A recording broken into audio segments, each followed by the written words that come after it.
Hi friends, Saturday morning. இன்றைக்கி ஸ்ராவண மாதம் second Saturday. இன்றைக்கே வீட்டில் பூஜை செஞ்சிடலான்னு சொல்லிட்டு ரெடி பண்ணிகிட்டு இருந்தேன். காலையிலேயே கோயிலுக்கு போகிறதுக்காக தான் ரெடி ஆகிட்டு இருந்தோம். வீடியோ எடுக்கிறத பார்த்துட்டு பாப்பாவும் கண்ணாடி முன்னாடி நின்று ஏதோ பண்ணிகிட்டு இருந்தா. என் ஹஸ்பண்ட் மட்டும்தான் இப்படியே, இல்லை உங்கள் வீட்லேயும் இப்படி பண்ணுவாங்களான்னு மறக்காமல் கமெண்ட் பண்ணுங்கள். ரேண்டமாக ஒரு 4 ஷர்ட் வச்சுருப்பாங்க, அதை மட்டும்தான் மாற்றி மாற்றி போடுவாங்க. வேறு ஏதாவது ஷர்ட் போடுங்கன்னு சொன்னாலும் என் கூட ஆர்கியூமெண்ட் பண்ணுவாங்க. இன்றைக்கி காலையிலையும் சேம் அதே தான் நடந்துட்டு இருந்துச்சு. எவ்வளோ வாட்டி சொன்னாலும் இங்கே மாற்றிக்கவே மாட்டாங்க.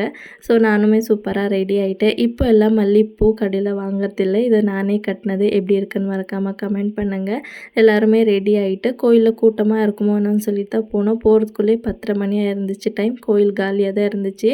போயிட்டு பீஸ்ஃபுல்லாக சாமி கும்பிட்டுட்டு அங்கேயே கொஞ்சம் நேரம் இருந்துட்டு வீட்டுக்கு வந்து பிரேக்ஃபாஸ்ட் செஞ்சு சாப்பிட்டாச்சு. பூஜை எல்லாம் எப்படி போச்சு அண்ட் என்னென்ன ஸ்பெஷலாக குக் பண்ணியிருந்தேன்னு சொல்லி நாளைக்கு வீடியோவில் அப்லோட் பண்ணுறேன். மிஸ் பண்ணாமல் பார்க்கறதுக்கு சேனலை சப்ஸ்கிரைப் பண்ணிக்கோங்க.